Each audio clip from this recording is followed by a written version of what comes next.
সপ্তাহ জুড়ে আলোচনায় থাইল্যান্ডে মানব পাচার। গভীর জঙ্গল থেকে প্রতিদিনই উদ্ধার হচ্ছে হতভাগ্য এসব মানুষ। দুঃখজনক ব্যাপার হলো, জীবিত কিংবা মৃত উদ্ধার হওয়া এসব মানুষের একটা বড় অংশই আমাদের দেশের, তার মানে বাংলাদেশি। এসব নিয়েই এই সপ্তাহের বিশ্লেষণ। আপনাদের সাথে থাকছি আমি মাহফুজ মিশু। মালয়েশিয়ার সীমান্তবর্তী গহীন জঙ্গলের গণকবর থেকে এ পর্যন্ত উদ্ধার হয়েছে ৩৪ জনের মৃতদেহ।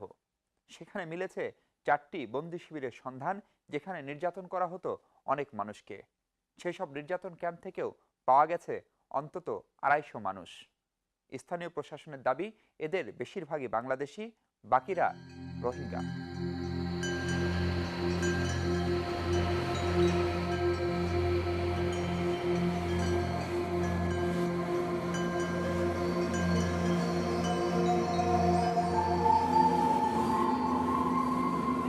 কয়েক বছর ধরেই বঙ্গোপসাগর থেকে নৌপথে মানব পাচারের নিরাপদ রুট হয়ে উঠেছে থাইল্যান্ড।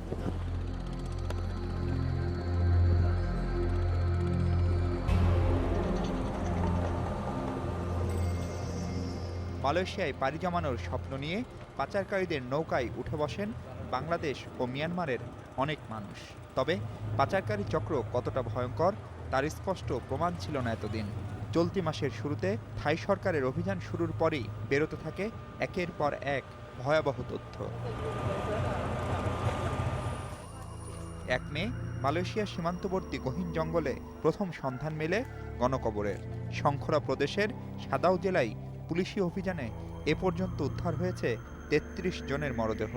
পুলিশের দাবি, পাচারকারীদের নির্যাতনে প্রাণ গেছে এসব মানুষের। সমাহিত করার ধরন দেখে আমরা নিশ্চিত এরা মুসলিম। মনে হচ্ছে নির্যাতনেই অনেকের প্রাণ গেছে, কারণ ময়নাতদন্তে অনেকের শরীরে আঘাতের চিহ্ন পাওয়া গেছে। পরিচয় নিশ্চিত হতে সবগুলো মৃতদেহের ডিএনএ পরীক্ষা করছে থাইল্যান্ড সরকার। প্রাথমিকভাবে বলা হচ্ছে অন্তত 10টি মৃতদেহ বাংলাদেশিদের, বাকিরা মিয়ানমারের রোহিঙ্গা। এ বিষয়ে এরই মধ্যে খোঁজ খবর নিতে শুরু করেছে ব্যাংককের বাংলাদেশ দূতাবাস। আমরা কনসুলার অ্যাক্সেস চেয়েছি যেন তাদের সাথে কথা বলতে পারি আমরা সরাসরি। আমাদের এমবাসি প্রস্তুত রয়েছে সেখানে, সেই অঞ্চলে যাবার জন্য এবং সেই হাসপাতালে যাবার জন্য। তো অনুমতি সাপেক্ষে আমরা দ্রুততার সাথেই সেখানে পৌঁছাবো। গণকবরের কাছ থেকেই জীবিত উদ্ধার হন বাংলাদেশি যুবক আনুজার। প্রশাসন বলছে, বাংলাদেশ মিয়ানমার থেকে নৌপথে আসা অভিবাসীদের এ জঙ্গলে আটকে রাখত পাচারকারী চক্র।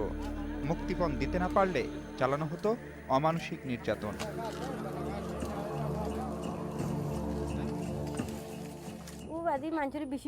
দালালরা সব সময় আমাদের উপর নির্যাতন চালাতো, কখনো বন্দুকের নল দিয়ে খোঁচাতো। কোনো প্রতিবাদ করলেই শুরু হতো বেদম লাঠিপেটা। মাঝে মাঝে মনে হতো মরেই যাব। দেখলাম সবাইকে ওরা পেটাচ্ছে। ছুরিকাঘাতে বেশ কয়েকজন মারা পড়লে তাদের মরদেহ নদীতে ফেলে দিল ওরা। দালালকে বললাম কাঠের দোকানে কাজ করতে চাই। ওরা বলল শহরে কোনো কাঠমিস্ত্রির দোকান নেই, নৌকাতেই চাকরের মতো কাজ করতে বাধ্য করা হলো আমাদের। এখন পর্যন্ত পাচারকারীদের 4টি বিশাল বন্দি শিবির ও নির্যাতন ক্যাম্পের সন্ধান পেয়েছে পুলিশ। জীবিত উদ্ধার করা হয়েছে 250-র বেশি মানুষকে। নারী ও শিশু আছে তার মধ্যে। ভুক্তভোগীদের অভিযোগ, নারীদের উপর নির্যাতনের মাত্রা অনেক বেশি। ওদের বলেছি 1 বছর পর আমাকে বাড়ি যেতে দিতে হবে, কিন্তু জোরপূর্বকই ওরা আমাকে খারাপ কাজ করতে বাধ্য করছে, অন্যথায় মেরে ফেলার হুমকিও দিয়েছে।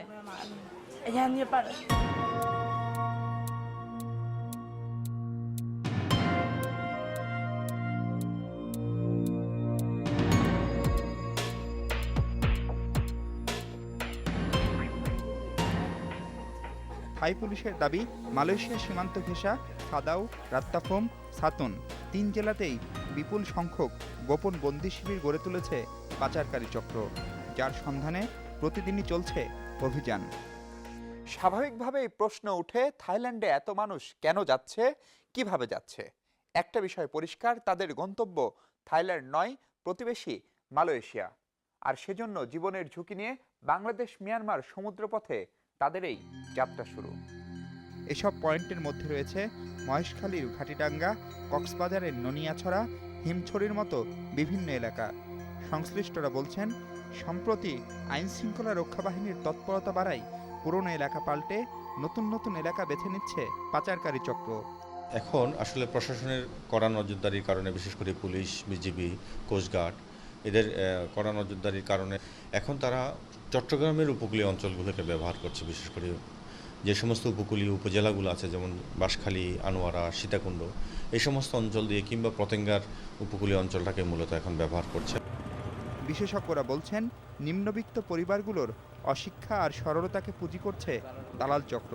এক্ষেত্রে আইনের যথার্থ প্রয়োগ পারে সাগর পথে এই অপতৎপরতা বন্ধ করতে। মানব পাচার বিরোধী আইন, সেটার যথাযথ প্রয়োগ এবং সেটার জন্য আইন প্রয়োগকারী সংস্থাগুলোর প্রশিক্ষণ থেকে শুরু করে তাদের জন্য কিভাবে তারা সেগুলোকে বাস্তবায়ন করবেন সেটির দিক নির্দেশনাটা থাকা। বিভিন্ন বেসরকারি প্রতিষ্ঠান রয়েছে, মানবাধিকার সংস্থা রয়েছে, তো সকলের একটা সম্মিলিত প্রয়াস ছাড়া এটা হবে না। আইন প্রয়োগের পাশাপাশি সংশ্লিষ্টরা গুরুত্ব দিয়েছেন জনসচেতনতা তৈরির উপরও। সাগর পথে মানব পাচারের ভয়াবহতার আরও চিত্র বাকি, সেগুলো জানাবো। তার আগে ছোট্ট একটা বিরতি, ফিরছি কিছুক্ষণের মধ্যেই।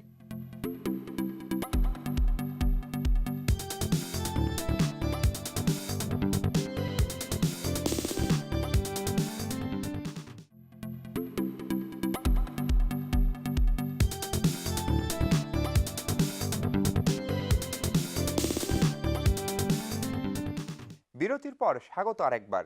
যেমনটা বলছিলাম, বন্দি শিবির আর গণকবরের সন্ধান পাওয়ার পর থেকেই আন্তর্জাতিক চাপের মুখে পড়েছে থাই সরকার।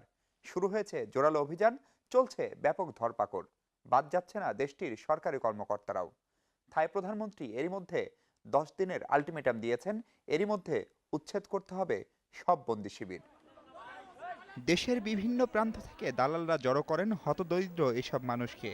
এরপর তাদের বিভিন্ন পয়েন্ট দিয়ে সমুদ্রপথে পাচার করে দেয়া হয় মালয়েশিয়ার উদ্দেশ্যে। গত কয়েকদিনে এমন বেশ কয়েকটি পরিত্যক্ত ক্যাম্পের সন্ধান মিলেছে থাইল্যান্ডের গহীন জঙ্গলে। কঠোর অভিযানের বিষয়টি টের পেয়ে ক্যাম্প ছেড়ে পালাচ্ছে পাচারকারীরা। একের পর এক গণকবর ও বন্দি শিবির পাওয়ার ঘটনায় আন্তর্জাতিক চাপ বাড়ছে থাইল্যান্ডের ওপর। গণকবর পাওয়ার ঘটনা দ্রুত ও বিশ্বাসযোগ্য তদন্তের দাবি জানিয়েছে যুক্তরাষ্ট্র। পরিস্থিতির উন্নতি না হলে বাণিজ্য বন্ধের হুমকি দিয়েছে ইউরোপীয় ইউনিয়ন। এমন চাপের মুখেই মানব পাচার বন্ধে সর্বাত্মক অভিযানে নেমেছে থাই সরকার। 10 দিনের মধ্যে সব বন্দি শিবির উচ্ছেদের সময়সীমা বেঁধে দিয়েছেন থাই প্রধানমন্ত্রী প্রউত চান ওচা। সরকারি কর্মকর্তাদের কেউ পাচারে জড়িত থাকলেও ছাড় দেওয়া হবে না বলে হুঁশিয়ারি তার। সরকারের যোগসাজশ না থাকলে গহীন জঙ্গলে এভাবে শত শত বন্দি শিবির গড়ে তুলতে পারত না পাচারকারীরা। মানবাধিকার সংস্থাগুলো বলছে, মানব পাচারে প্রত্যক্ষ পরোক্ষ সহায়তা আছে প্রশাসনের। তাই পাচার বিরোধী অভিযানের শুরুতেই 64 পুলিশ কর্মকর্তাকে বদলি করেছে থাইল্যান্ড সরকার। 50 পুলিশ কর্মকর্তার বিরুদ্ধে শুরু হয়েছে তদন্ত। কেবল সরকারি কর্মকর্তা নয়, প্রভাবশালী অনেক রাজনীতিবিদেরও সম্পৃক্ততা পাওয়া গেছে মানব পাচারের সাথে। এরই মধ্যে উপকূলীয় শহর পেদাং বেসারের প্রভাবশালী এক মেয়র সহ গ্রেপ্তার হয়েছে 15 জন। সন্দেহের তালিকায় আরও 34 জন। থাইল্যান্ডের এই অভিযানে সাহায্যের হাত বাড়িয়েছে প্রতিবেশীরাও। প্রযুক্তিগত সহায়তার ঘোষণা দিয়েছে অস্ট্রেলিয়া। থাইল্যান্ডের জঙ্গলে শ্রমিকদের দেহাবশেষ খুঁজে পাওয়ার ঘটনা মর্মান্তিক। থাই সরকার মানব পাচার ঠেকাতে সময়োচিত পদক্ষেপ নেওয়ায় ধন্যবাদ জানাচ্ছি। এর সঠিক তদন্তে যে কোনো সহায়তা দিতে প্রস্তুত আমরা। পাচারে জড়িত থাকার অভিযোগ উঠেছে থাইল্যান্ডের কিছু সেনা কর্মকর্তার বিরুদ্ধেও। এরই মধ্যে সরিয়ে দেওয়া হয়েছে এক কর্নেলকে। দেশটির সেনাপ্রধান স্টাফ জানিয়েছেন, পাচারকারী সিন্ডিকেটের সাথে সম্পর্ক থাকলে কঠোর ব্যবস্থা। এই মানব পাচারে কোনো সেনা জড়িত নেই বলেই আমার বিশ্বাস। তবে কেউ জড়িত থাকলে প্রধানমন্ত্রীর নীতিতেই তার শাস্তি দেওয়া হবে। পাচারকারীদের ধরতে মালয়েশিয়া সীমান্তবর্তী শংখলা ও সাতন প্রদেশের 15 কিলোমিটার গহীন জঙ্গলে শুরু হয়েছে সার্বক্ষণিক নজরদারি। অভিযোগ উঠেছে, মালয়েশিয়া সীমান্তেও আছে পাচারকারীদের বন্দি শিবির। তাই যৌথ অভিযানের পরিকল্পনা মালয়েশিয়া ও থাইল্যান্ডের। সামনের সপ্তাহেই বৈঠকে বসছে দুদেশের পুলিশ প্রশাসন। মানব পাচার বন্ধে অভিযান শুরু হয় নতুন মানবিক বিপর্যয়ে থাইল্যান্ড। গত কয়েকদিনে দেশটিতে ভিড়তে পারছে না পাচারকারীদের নৌকা।